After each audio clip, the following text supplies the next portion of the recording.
Hello, I'm Jim Cuno, president of the J. Paul Getty Trust. Welcome to Art and Ideas, a podcast in which I speak to artists, conservators, authors, and scholars about their work. You know, public buildings, people weigh in. There's a lot of emotion, right? There's a lot of feeling. In the end, I think it's great because when it's finished and it's good, man, the kudos and the wonderful love you get, because they all feel like they're part of it, I think. In this episode, I speak with the architect Frank Gehry in the third of 4 conversations we recorded for this podcast.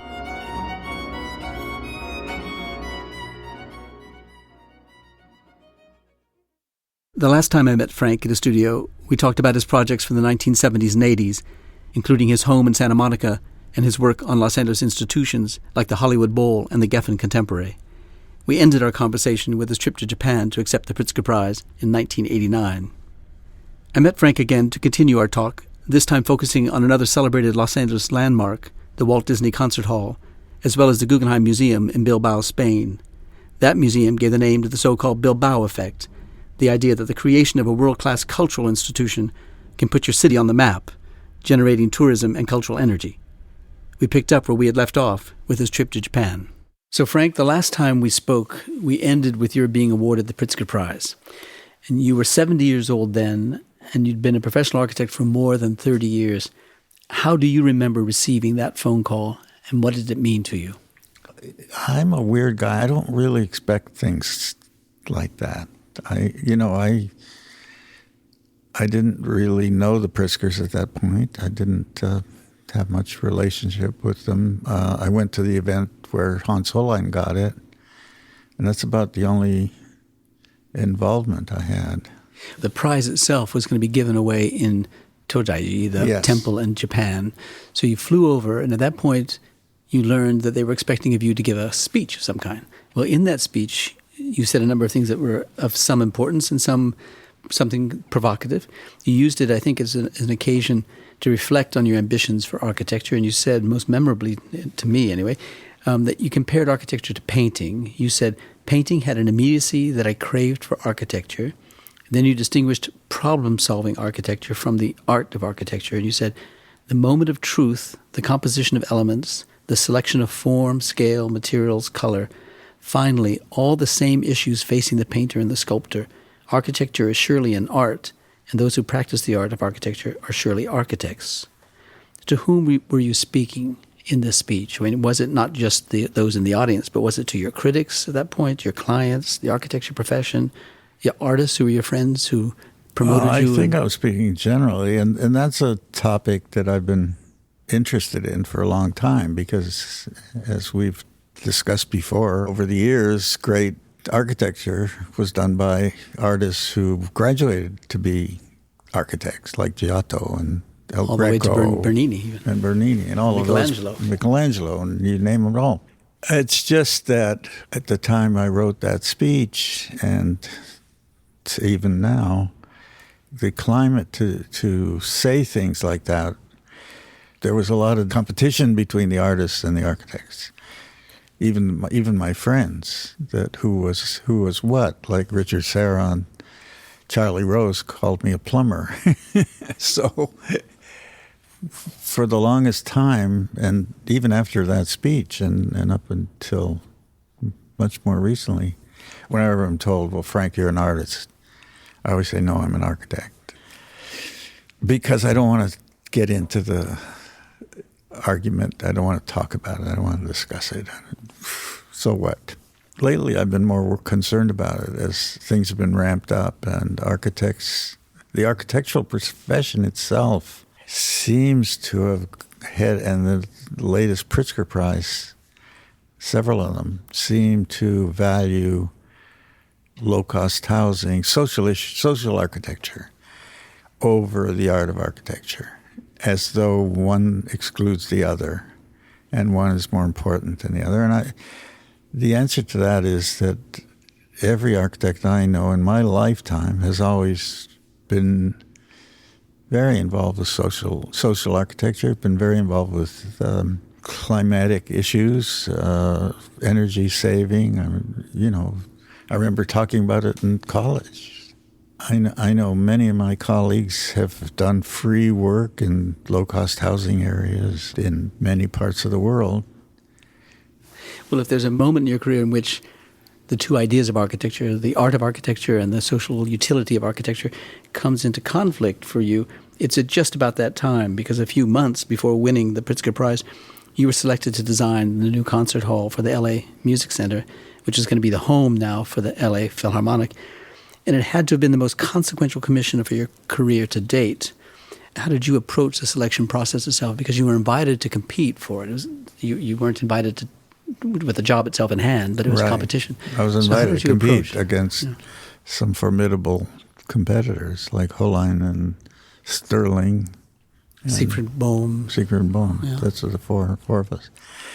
And I knew that I was not a favorite of the Disney family, because the Disney lawyer took me aside and gave me a list of things he was sure I wouldn't be able to do. And one of them that stood out was brass handrails. And that's why there's a lot of brass handrails.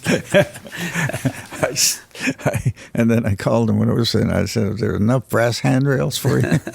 Anyway, people judge you from what those early works. So they were inexpensive buildings and using raw materials. And I was trying to say that you could make, like Rauschenberg showed the way with the combines, to use cheap materials to make art, and you could make architecture that way.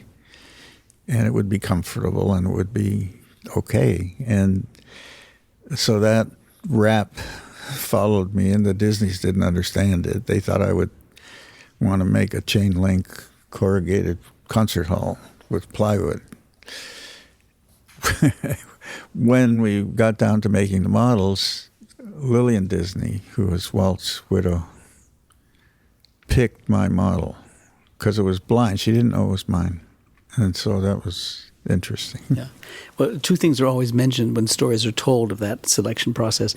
First, that your design called for the audience to surround the stage, which was not a common thing at the time. In fact, it was inspired, I think you even said so, by Hans Scharoun's Berlin Philharmonie. And then the other was a musician's garden, which I think must be a nod to both the musicians' delight in and perhaps need for a kind of natural escape or refreshment, but also Lillian Disney. You mentioned her name, Lillian Disney's love of flowers. So you had in mind that the garden might be some element in this project that would appeal to her. Tell us both about the stage decision, to make that decision for the stage, and then your inclusion of the garden. Well, I'd been to Scharoun's hall with Ernest Fleischmann and heard a performance with the Berlin Philharmonie. And the vineyard was already being copied by many architects because of the Berlin thing. The vineyard, what do you mean? The vineyard seating. Oh, I see. They call it vineyard seating. I see. In the business. In the business. Yeah. Scharoun had the touch. You know, if you went to that building, it was very humane. It felt good. It felt good with the audience. You felt comfortable with the audience, and you felt an incredibly good relationship with the orchestra. So that was... Wherever you sat, whether you sat in front or behind, it wherever didn't matter. You sat, yeah. At the time I went there, the acoustics weren't perfect, weren't working. They were having troubles, and they had to retrofit some of it. And I think because the organ was on one side, stage left, and on stage right, there was an indentation of seating, so the volume pushed in, and I suspect that had something to do with the unbalance. But was it your idea of this, that it would be a more pleasant experience, visual experience, or social experience, or an acoustic experience for the audience? I was working with an acoustician from Japan, who had different ideas about what the hall should be than Scharoun. And we met with Scharoun's acoustician, Dr. Kramer, and with our acoustician. And they were very different in what they proposed to me. In fact, I said, okay, your two greatest, you each have a different idea. Which one should I do? What about the garden? The garden was Lily, mostly. I did meet with her several times and quite liked her and had a great relationship with her. And she used to giggle and show me the Delftware that Walt loved. And I said to her, "But Lily, this is the cheap stuff in the tourist." And she'd say, "Isn't that funny? He loved that stuff." And so after she died, I made that fountain, and I ordered the cheap stuff, and the Delft people knew what it was for, and so they sent us the expensive stuff. So we broke 6,000 pots. Anyway, the garden, the seats are colorful, the carpet's colorful, the garden is accessible from everywhere and has beautiful trees and so on. And that was all for Lily and for the musicians to use while they were there. Yeah. It was also intended for intermission. So for the audience. The audience could go out there. We designed rolling carts and bars, but they never did it. Yeah. I don't know why they never did it. Well, it's fair to say that the project wasn't an easy one. No. And just the rehearsing of the constraints on the project is daunting. So the Music Center was going to own the building itself. The LA Philharmonic was going to occupy it. The LA County owned the land and agreed to build the parking garage beneath the concert hall. The Disney family was to be its major benefactor. And then you had multiple contractors and consultants working for and against you. So was it clear from the beginning for whom you were working when you were given the commission, and were you prepared for the complexity of the situation? Well, I'm not afraid of the complexity. I've never shied away from that kind of thing because all buildings have reasons for being and particular needs. I love the challenge. I think what I wanted to focus on was more the experience of the building and the acoustics. So I wanted to do a building that was acoustically relevant and was a place that people could interact and could interact with the musicians. It's all about that. It's about the comfort of the audience and the feelings that the orchestra feels. When the orchestra feels that the audience is with them, they play better. Mm-hmm. And then the audience feels better, and it builds from there. And it's true. Everybody tells me this. The orchestra has told me this over the years, that they really feel the audience, and it has helped them a lot. And the audience, I get hugged every time I go there. So, well, it's not only because they are surrounded by the audience, but that the vineyard, as you described it, isn't deep and long. It's broad and shallow. It's got a sense of proximity to the orchestra. It's the trick, I think, is creating a simple room that creates a communal relationship with the orchestra and with each other. The architecture not overbearing, that it is background. And there was a lot of pressure on you at the time to move quickly with the project. You were just getting more and more interested in a new kind of design and designing, and that is with the liberated curving shapes that we know the building to have today. How did you deal with the pressure to proceed quickly from their point of view and with construction, and with your rethinking the design at the very same time? I think quickly is not, there's a absolutely length of time that's necessary. You can't just put it together in a few days. But I made many models. I think the secret is to get everything out on the table quickly, all the issues out in the open so that the client can interact with them. So the client can tell you what they need, but then when they see these models that have a different point of view, a different attitude, they can react. And you can see, for instance, when we were doing the program hall, 2,500 seats, the models were a little bit big. You felt it a little big. When I said, why don't we do a 2,200 seat hall and crowd in as many seats as we can comfortably. And so we made a model that did that. And everybody could see that was more interesting, more communal, did all the things. The scale felt nice in the model. So I think the issue is to vet everything as quickly as possible. Like find out, like we did all the musicians' interviews, found out what their loves and hates were. But early on, and just as you're getting started with that design process, and you're also rethinking or advancing the way you think about the design process itself, and you're developing the computer-aided technologies and various things, you learn at just that time that you wouldn't be doing the working drawings for the project, but another firm would, ultimately the architect Daniel Dworsky. You must have wondered who your client was. I mean, they gave you one job to do, and then all of a sudden they took back a very important part of the job from you. So to get in this and mention names, I get in trouble. I don't really. There was a person from the board that was assigned to run the project. They brought in a project manager. We had started working before that because of Bilbao and even before that with French aircraft computer programming, which made things much clearer. The executive architect that was chosen refused to use that.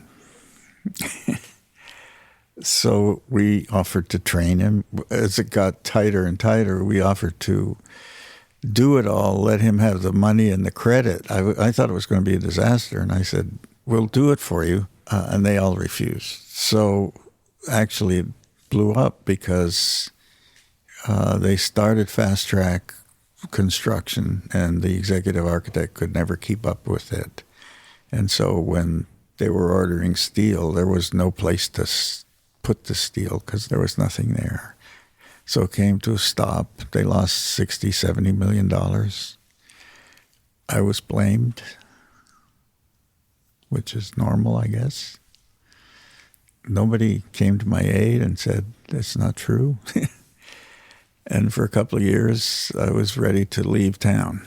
Yeah, I couldn't deal with that until they hired the Hines people, Gehry Hines from Houston. Yeah.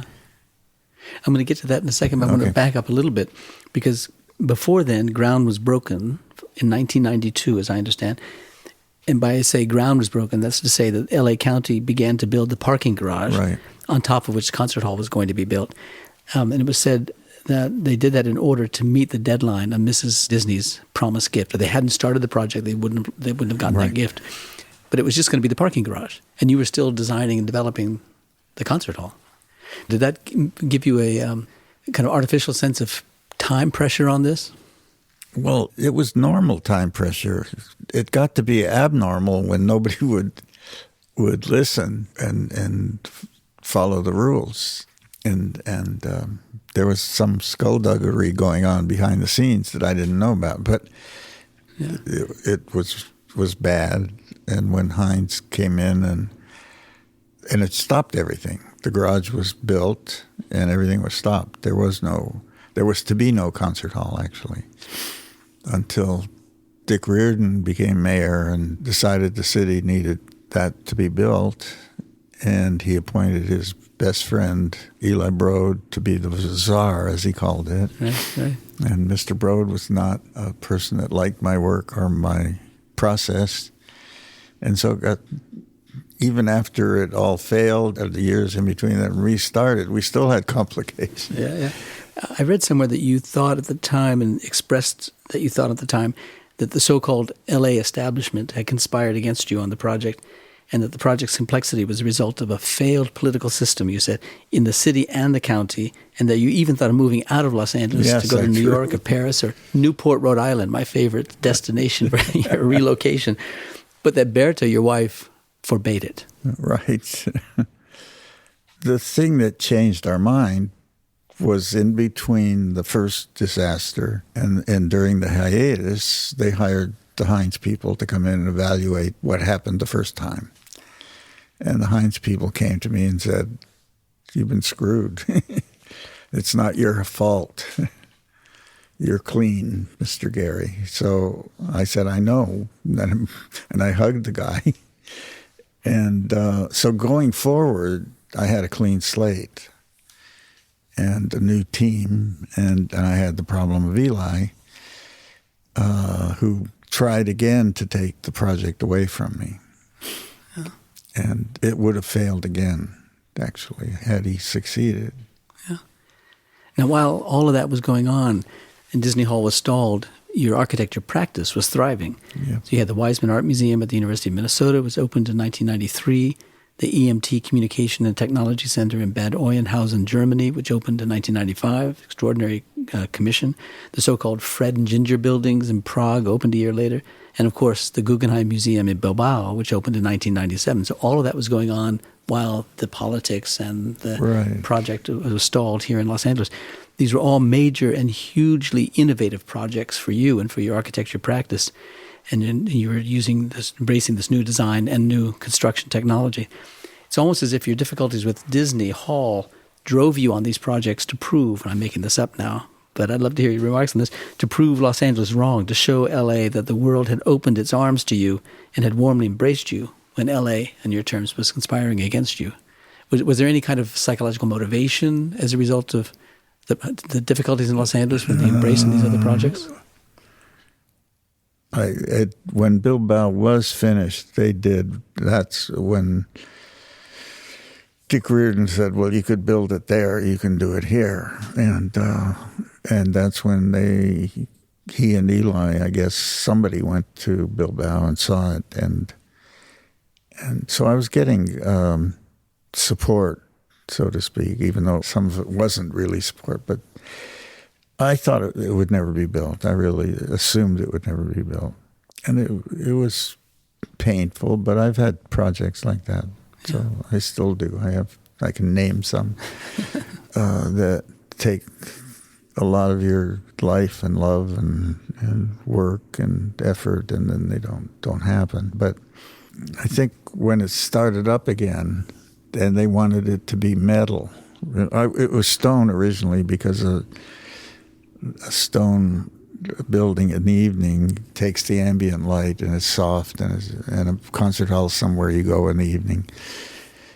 And I would never have used metal because metal's hard to light and it can look like a cheap refrigerator. And so when they insisted it to be metal and saved $5 million, and I used that as a chance to redo some of the parts of the building that I didn't like by then. I mean, if you wait long enough, there's stuff you want to change, right? Well, let's go back to Bilbao first, because the project in L.A. is stalled at this point. You get the Bilbao project. How did the commission for the Guggenheim Museum come about?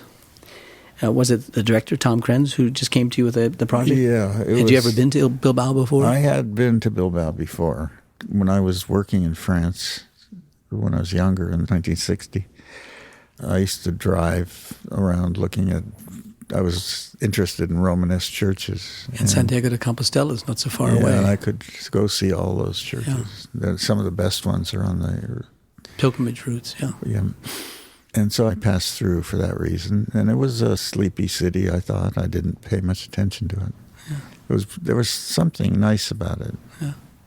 I think I heard or read somewhere that the original idea the government had for you was to convert an industrial building into a contemporary art museum, much like you had done here in Los Angeles at the Temporary Contemporary, but that you talked them out of that. It wasn't an industrial building. It was a little different than that. It was a 19th century brick building. I don't know you'll know what style, but with turrets on the corners, and it was brick and stone, neo-Gothic. Yeah.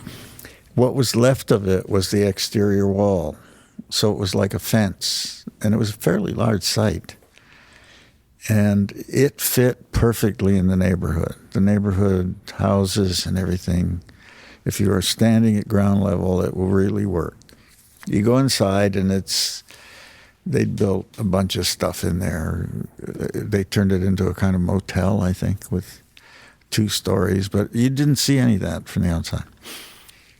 They wanted me to leave the fence, the exterior fence, and build a building. And I said that they could do that, but if their desire was to make some kind of a statement and build a building that had relevance to the community and became part of the community, that this was kneecapping it, that it wouldn't, it would lose its strength. It would be hard to do.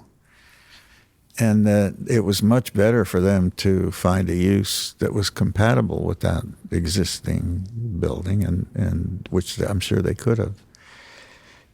So I said, you're tying knots around this thing and making it impossible to do. What you say is what you want to achieve, you can't do it on this site. And did Tom you Krenz recommend? didn't tell me anything. Then we went back to dinner that night at the hotel, and all the city fathers were there, and I was sitting next to Krenz.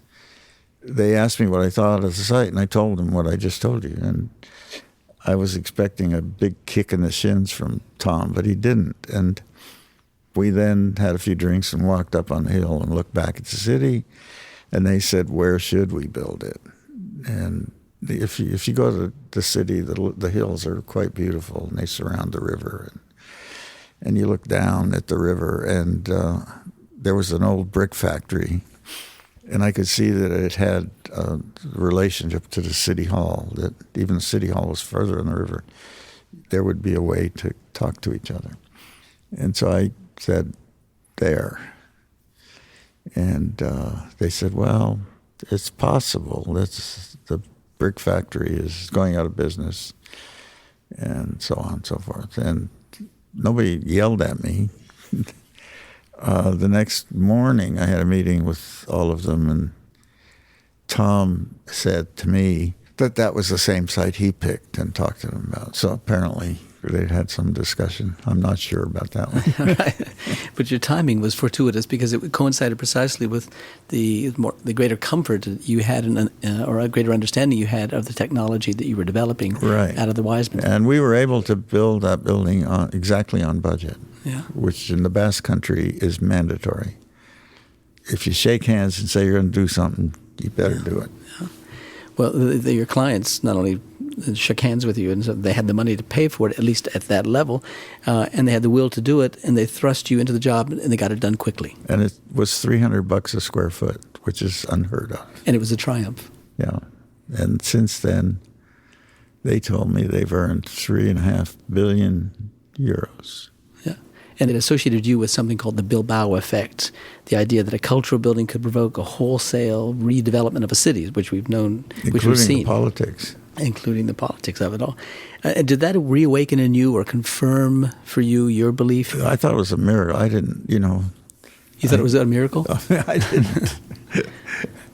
But you had even at Harvard, as we talked about earlier in previous podcast episodes, at Harvard had an understanding of what urban design would be, that it would coincide with the elegance of architecture, and that it could actually provoke a redevelopment of a city. Yeah, and there's plenty of examples in the past, right, where it did happen, where it was done.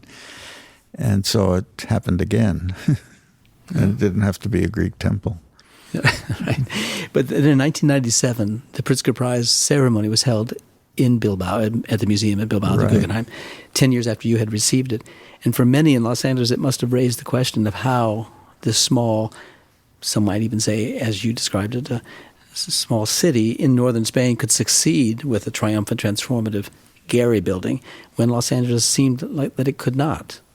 Did that provoke, you already mentioned Dick Riordan, and who became mayor in 1993. Right. Well, Dick Riordan, I didn't know him well, but he was a hockey player, skater, and so he and I used to skate together. And during those skating around circles around the ice, we would talk about the city. And in fact, when he ran for office, he sought me out to be on a committee for him and create a group of architects for him, which I did. And I quite liked him, and I thought he had some energy, and from a different kind of energy than the normal politician. Well, when you learned that he was going to revive interest and try to succeed with the project, and that he brought Eli, you already mentioned Eli Broad, onto the project, and you had had a history of some difficulty in your relationship with Eli, and the campaign launched then shortly after Bilbao opened. Did this revive your confidence, even though you had a history of some difficulty with Eli? Were you now confident with Dick Riordan and Eli together, with this campaign being launched, with the success of Bilbao, that it could start? I was worried about my past experiences with Eli, that some of his thinking would come to haunt me, and I tried my best to not have it go there, but inevitably the issue of who did the working drawings came up, and inevitably the backlash from his misunderstanding what I was doing when I was designing his house. Because every time I would meet him, have discussion on his house, there would be new inputs. I'd go back and redo the design, and I did it 2 or 3 times, and he read that as my inability to focus or whatever, and it was all about him trying to please him, but it backfired. So that mentality came in. He was not going to let that happen. That here the design was done. We just want to change it to metal, and he thought you could just write metal and it would be metal. And Gehry, you can get some. He had the Gruen office, my old office, ready to do the working drawings. And they were not capable of it. I'm sure they were not. And they would have been just as messy as Dvorsky, probably. But and just as this was happening, more than 200 architects from around the world took out an ad in the LA Times newspaper calling for Disney Hall to be built, and you to be the architect of Disney Hall, of course, in the design that you posted. And the architects included some of the most influential architects in the world. I mean, like Philip Johnson, Rem Koolhaas, Richard Rogers, Tadeo Ando, Richard Meyer. That must have felt like you got some wind in your sails. Right. It was unexpected. And it started by Tom Main, who did that. Pritzker Prize-winning Los Angeles-based architect. Right. Yeah. Nice guy. Yeah. So that must have made you feel good about that. Yeah, it did. Yeah. But nevertheless, the project got stalled again because you walked away from it and you wrote a letter to Eli, which got published in the LA Times. And you said some things in the New York Times that I forget not so positive about that relationship, but you had walked away, so the project died, as far as you were concerned, a second time. Yes. It was a Friday night at the bar in my neighborhood. He said, "I'm taking the project away from you." And I looked at him and I said, "Well, I guess it was meant to be." And I walked out. 3 days later, I got a call from Eli saying, "I hope you're not going to be a sore winner." And I said, "What do you mean?" And he said, "Well, Diane Disney insists that you do the project. So that's it." She got involved and she offered to pay for your doing the drawings, to restore you to the working drawings. She said, I read somewhere, that we promised Los Angeles a Frank Gehry building, and that's what we intend to deliver. And that's what happened. Mm-hmm. So you were made the sole architect at that time on the project, and construction begins in 1999, 10 years after you were selected as its architect, and the hall opened 4 years later in 2003. So it took, from the moment the gun went off in 1999, it was completed and opened in 4 years. Mm. Tell us about Diane Disney and about your relationship with her and her commitment to the project and to the legacy of her father and mother. Well, I had met her during the process for the first go-around, the second go-around. But I was instructed by her lawyer and our lawyer not to talk to her. That this was family, they wanted privacy, they didn't want to be involved, they would blah, blah, blah. So, I shook hands and walked away. I was obedient. After the board meeting where Eli went and told him that he had dismissed me, apparently she got up and said, "I will give you the remainder of my mother's bequest," which at the point I think was $25 million, when and if Frank Gehry is reinstalled as the architect. And that was it. So that's when Eli said, "I hope you're not a sore winner." Then we proceeded with the work. I called her then. I asked to meet with her, and I asked her why she did that. And she said her father used to come home from the studios beaten by the people in the studios, and it felt like that to her, and she didn't want that to happen. So. One gets the impression that they respected you, your art, your architecture, and they took a hands-off approach to it, and wanted only for it to be of the highest quality it could be. Right. Yeah. So once you're now back on the job, your experience as an architect in the intervening years had been one of great success, and the work that you did advanced your design understandings of the technology with which you could design and how you wanted to use that technology for new designs and so forth. So when you came back onto the job, it must have changed in ways other than changing out the stone and putting in stainless steel. It must have been a whole rethink or temptation to rethink a lot of it, because you were a different architect at that time. Yeah, but I couldn't change the forms. I didn't want to disrupt what we had, so I followed that. I mean, changing to stainless steel was a revision, but not that complicated. So what were your biggest design challenges in the restart of the project? Was it the acoustics itself? Because at this point now you're working with Yasuhisa Toyota. Who chose him for the job, and how closely did you work with him? Ernest Fleischmann chose them based on Suntory Hall. In Tokyo. But it was pretty good acoustics, and the LA Phil played there, and they loved it. So he was hired, and they had invented the process of building 1 to 10 models. So very large models. It was a very large model. And acoustically testing each seat, which was an ominous task, right? Yeah.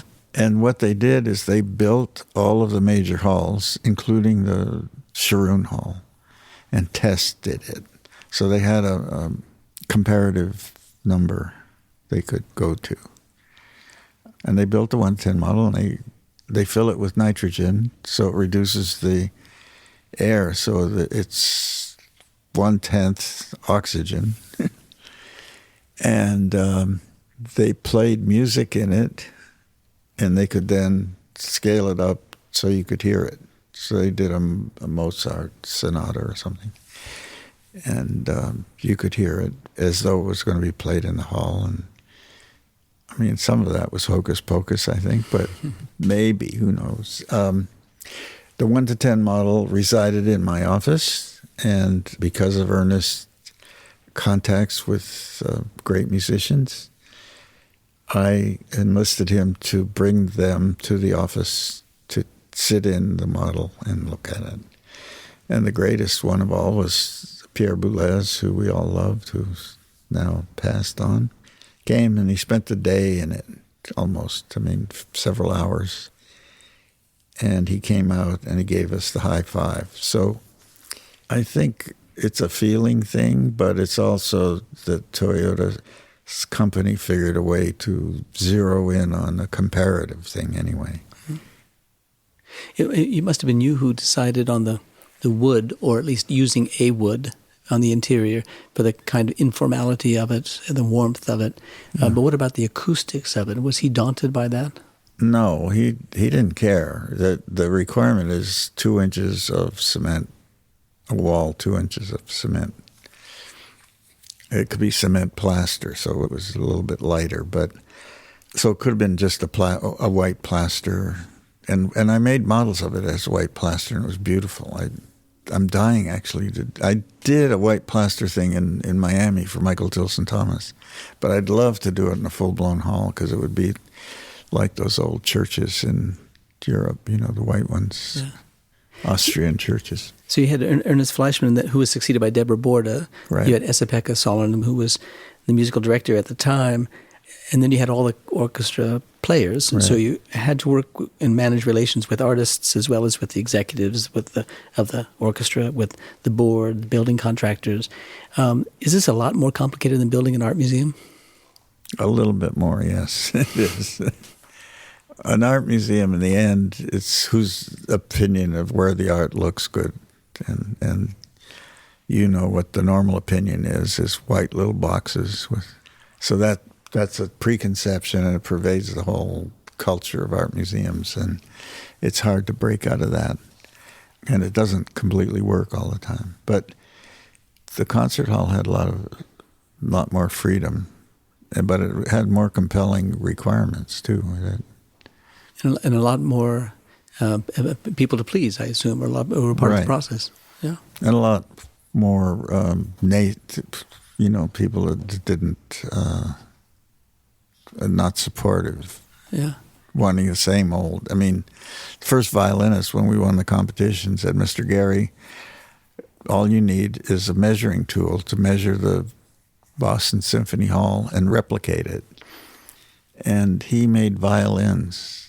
He replicated Stradivarius. That was his hobby.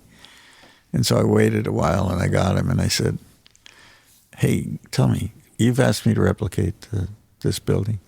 When you replicate a Stradivarius, does it sound exactly like a Stradivarius? And he looked at me. I said, I gotcha. Well, the story of the Disney Hall is a story of operatic proportions, right? And narrative of great complexity. But I think that's power. And now it's a triumph. Now it's all been forgotten. But it's power for the course all over the world. Yeah. Public buildings, people weigh in. There's a lot of emotion, right? There's a lot of feeling. Yeah. In the end, I think it's great because when it's finished and it's good, man, the kudos and the wonderful love you get, because they all feel like they're part of it, I think. Yeah. Well, you should know that the music for this podcast episode, and indeed the music for the podcast itself, is taken from John Adams's The Dharma at Big Sur, which John, as you well know, composed for the opening of Disney Hall. Right. John has described that music as being inspired by the shock of recognition of coming upon the California coastline as an outsider, because as you know, John is from New England, although he's long lived in Northern California. He described the music as being inspired by the way the ocean's current pounds and smashes the littoral in a slow, lazy rhythm of terrifying power, his words. For a newcomer, as he's written, the first exposure to the coastline of California produces a visceral effect of great emotional complexity. And he cites the inspiration of another outsider, Jack Kerouac, whom he says comes closest to evoking my own sense of liberation and excitement, an ecstasy that is nevertheless tinged with that melancholy expressed in the first of Buddha's Four Noble Truths, all life is sorrowful. So I wonder if you remember... John Adams, he's a poet. Yeah. I wonder if you remember the orchestra playing John's composition that night at the opening of Disney Hall, and if that combination of ecstasy and melancholy matched your own early experiences of the California coastline itself, but the experience of opening that concert hall that night. I don't remember it in that detail. I loved the piece, I remember, and it sounded great in the hall. Was there a tinge of melancholy of that Probably. evening? Yeah. I don't remember. Only a sense of triumph? A sense of triumph, maybe. Yeah. Well, it is a complicated story, as we have said and I tried to describe, but it has resulted in a great triumph of the city, not only as you anticipated it to be in terms of a house of music and of art, but as a powerful statement for the redevelopment of the center of the city, which you're engaged. So I want to thank you for this, talking with us this afternoon. And as always, it's fun to be with you, and I look forward to our next conversation, at which we'll discuss your latest interest, which is the LA River.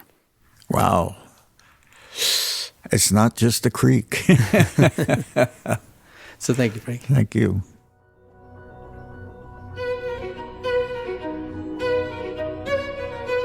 Our theme music comes from The Dharma at Big Sur, composed by John Adams for the opening of the Walt Disney Concert Hall in Los Angeles in 2003. It is licensed with permission from Hendon Music. Look for new episodes of Art and Ideas every other Wednesday. Subscribe on iTunes, Google Play, and SoundCloud, or visit getty.edu/podcasts for more resources. Thanks for listening.